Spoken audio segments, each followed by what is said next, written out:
Welcome to day 2 of my 30 days, 30 photos, and 30 stories. I'm going to do something today that many underwater photographers probably won't share with you, and this is going to be some of their earliest pictures.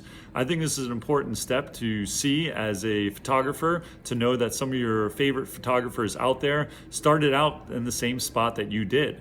So this picture I'm going to share with you today is a pretty simple one. It is a basic image of a hermit crab.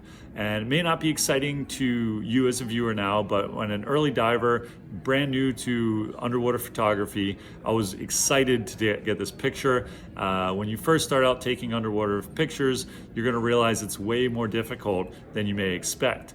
You have a lot of variables that you don't experience on land. You have shifting currents, you have swells, and you have some uncooperative subjects many times. So starting out as an underwater photographer, I'll always tell you to pick a simple subject, whether it be a feather duster worm, a hermit crab, a piece of coral, or a sponge, just to get the basic concepts down and your buoyancy under control while shooting. So this image itself, as I throw it up on the screen, is just a simple hermit crab. And not much to the composition here. The animal is in focus, the eyes are in focus, which is very important.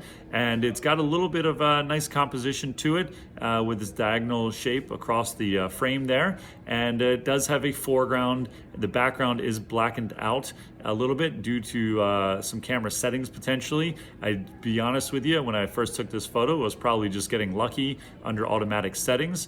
And the strobe was a single strobe. So you can see just the one side of the crab is illuminated as that light fades off in the background. But anyway, this was a cool photo, good image for me when I first started out. Literally was probably one of my earliest photos I've ever taken as an underwater photographer. Prior to this, I was simply working as a dive master here in the Carolinas, and my buddy lent me his camera one dive. I went down there, took a few pictures, and I was hooked. So pretty interesting way to change your dive career by putting a camera in your hands. It's one thing I love about scuba diving, is that there's always something new to try and do. Underwater photography really found home in my hands when I was shooting out early. So anyway, that's a little story about my very first image I've taken. Hopefully you like it, and stay tuned for tomorrow's episode as I continue on the social media campaign for the next 30 days.